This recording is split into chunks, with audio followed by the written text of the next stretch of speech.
नमस्कार, मी सूरजकुमार उषाबाई सुधाकर आणि तुम्ही पाहताय बोल बिनधास्त. आता आजचा जो विषय तो मोदी समर्थकांसाठी अतिशय महत्वाचा विषय आहे, कारण त्यांच्या फायद्याचा विषय आहे. जे जे मोदी समर्थक असतील, जे जे सो कॉल्ड भक्त असतील किंवा भक्त असतील, अशा सगळ्यांसाठी महत्वाची सूचना आलेली आहे. ती म्हणजे बोल बिनधास्तकडून आलेली सूचना आपण सगळ्यांनी ऐका, असं आमचं म्हणणं आहे. कारण की ही जर वेळ गेली तर निश्चितच तुमच्या हातातून सगळं जाणार आहे. आतापर्यंतची सगळी मेहनत वाया जाणार आहे. आतापर्यंत ज्यांचं उदो उदो केला तीही मेहनत वाया जाणार आहे. मुख्य म्हणजे आता जी गोष्ट आपल्याला करायची आहे ते म्हणजे मोदी साहेबांना पुन्हा एकदा मतदान करायचं आहे. आता 2024 ही सगळ्यात मोठी निवडणूक होणार आहे आणि या निवडणुकीत जर मतदान केलं नाही तर आपल्या सगळ्यांचे करिअर चांगले होऊ शकतात.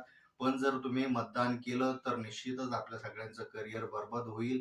त्यामुळे जर बरबाद होऊ द्यायचं नसेल किंवा बरबाद करायचं असेल आयुष्य, तर निश्चितच आपल्याला मोदी साहेबांना मत द्यावं लागणार आहे. कारण की ज्या पद्धतीनं गेल्या 5 वर्षात 10 वर्षात महागाई जितकी खाली आली आहे, ती महागाई जर आपण पाहिली तर निश्चितच येणाऱ्या काळात ती आणखी खाली जाईल असंही वाटतंय. कारण की अगोदर पेट्रोलचा जर भाव पाहिला आपण तर जवळपास 100च्या पुढं होता आणि आताचा जर भाव पाहिला तर 40 रुपये लिटर पेट्रोल भेटतंय.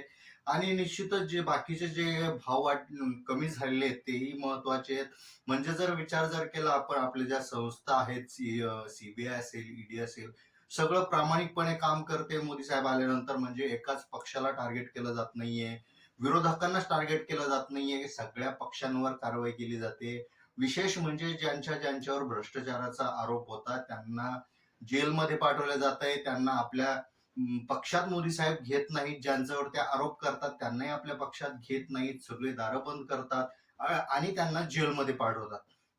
असं सरकार आपण गेल्या कित्येक वर्षांपासून स्वातंत्र्य प्राप्ती झाल्यानंतर आताच हे सरकार पाहतोय, की जे सगळ्यांना समान वागणूक देतंय. कुठेही भेदभाव केला जात नाही. कुठेही धर्मसंस्था आणि राजसंस्था ज्या वेगळ्या वेगळ्या आहेत त्या वेगळ्या भासवल्या जात नाहीत किंवा त्या वेगळ्या आहेत किंवा त्या वेगळ्या येऊ नयेत असं केलं जात नाही. सरमिसळ केली जाते, एकत्र केलं जातं. धर्मसंस्था राजसत्तेवर विजय प्राप्त करू शकते.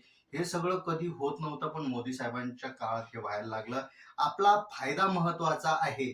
अपना काम बनता फिर भाड में जाए जनता, हे जे महान लाईन कोणीतरी लिहिली आहे ही खरोखर आपल्याला आत्मसात करावी लागणार आहे. कारण की येणाऱ्या काळात जर आत्मसात केली नाही तर देश सगळा डबघाईला जाऊ शकतो. इथली अर्थव्यवस्था कोलमडू शकते. आताची जर अर्थव्यवस्था जर आपण पाहिली आपल्या देशात जर पाहिलं तर गरिबीचं प्रमाण बिलकुल उरलेलं नाहीये. कोणालाच मोफत धान्य मिळत नाही. कारण ज्या देशात मोफत धान्य दिलं जातं त्या देशात मोठी गरिबी आहे, मोठी अस्वस्थता आहे, दारिद्र्य आहे असं मोजलं जातं. पण आपल्या देशात कोणत्याही माणसाला उपाशी मारावं लागत नाही, कोणत्याही माणसाला मोफत धान्य दिलं जात नाही. त्यामुळं कुठेतरी आता ही जी बदल होतोय, हा जो परिवर्तन होतंय, त्या परिवर्तनाचा भाग आपल्याला व्हावा लागेल. आणि मंदिरं, मस्जिदं ह्या सगळ्या मुद्द्यांवर आपल्याला लढावं लागणार आहे. कारण येणाऱ्या काळात हेच मुद्दे आपल्याला सुशिक्षित करणार आहे, आपल्यासाठी हॉस्पिटल्स उभे करणार आहे. जसा कोरोनाचा एखादा पुन्हा रोग आला तर त्या कोरोना काळात किंवा येणाऱ्या नवीन कोणत्या संकटात ह्याच गोष्टी आपल्या सगळ्यांच्या मदतीला येणार आहे.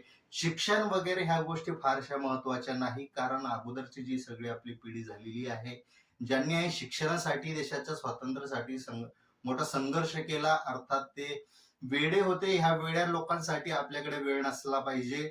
आपल्यासाठी वेळ हा धर्मासाठी असला पाहिजे, आपल्यासाठी वेळ हा जातीसाठी असला पाहिजे.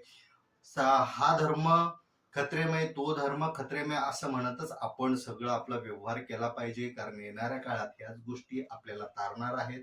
जर लोक चंद्रावर मंगळावर जात आहेत तर त्याच्या सोबत कॉम्पिटिशन करण्यासाठी आपल्याला शिक्षण बाजूला ठेवून धर्म जवळ घ्यावा लागेल. कारण धर्मातच ग्रहतारे सगळं सांगितलेलं आहे. आता ह्या सगळ्या गोष्टी जर आपल्याला सांभाळायचं असेल, संसदेत हे राजसत्ता IAS लेवल शिकलेले लोक पाठवायचे नाहीत, तर तिथं सगळे साधू संत सगळ्या धर्माचे आपल्याला पाठवायचे आहेत. जेणेकरून देश कसा चालवावा यापेक्षा देशाला धार्मिक कसं बनवायचं हे तिथं चर्चा होईल. त्यासाठी आपल्याला म्हणजे मोदी समर्थकांना मोदींनाच मतदान करायचं आहे. कारण मोदी साहेबांचा एक एक शब्द खरा ठरतोय. त्यांनी दिलेलं प्रत्येक वचन खरं ठरतंय. त्यांनी जे 15 कोटी सांगितले होते ते प्रत्येकाच्या खात्यामध्ये आलेले, प्रत्येकाच्या हातामध्ये आलेले. त्यांनी जो रोजगाराचा मुद्दा सांगितला होता तेही प्रत्येकाच्या कामी आलेला आहे. त्यांनी जे जे आश्वासनं दिली ती सगळी पूर्णपणे पूर्ण झाली आहेत. 370 कलमाचा जो अ, ब हा भाग आहे हे सगळं तुम्हाला माहिती आहे, कारण तुम्ही मोदी साहेबांना सपोर्ट करता. त्यामुळं लडाखचा प्रश्न असेल, काश्मीरचा जो काही प्रश्न असेल, हा सगळा तुम्हाला माहिती असेल. अर्थात फक्त एखाद्या चित्रपटात दाखवल्याप्रमाणे तुम्ही त्यावर विश्वास ठेवत नसाल, ही सगळ्यात मोठी तुमची गोष्ट आहे. तुम्ही विवेकाचा वापर करता, बुद्धीचा वापर करता, कोणत्याही खोट्या बोलणाऱ्या माणसावर तुम्ही विश्वास ठेवत नाही. त्यामुळे येणाऱ्या काळात तुमची भूमिका अत्यंत महत्वाची असणार आहे. त्यामुळे देश वगैरे सगळं ठीक आहे, पण धर्म महत्वाचा. कारण ₹1000 जरी पेट्रोल झालं किंवा ₹1000 कांदे जरी झाले किलो, तरी आपण ते ते देऊ. पण आपली धार्मिक अधिपत्ता ही गेली पाहिजे नाही. आपला जो सो कॉल्ड अहंकार आहे, तो गमला पाहिजे नाही, गमावला गेला पाहिजे नाही. हे आपण जाणून घेऊया, हे आपण मनात ठेवूया आणि पुन्हा एकदा शहाणपणाचं काम करूया आणि त्यांना वंदन.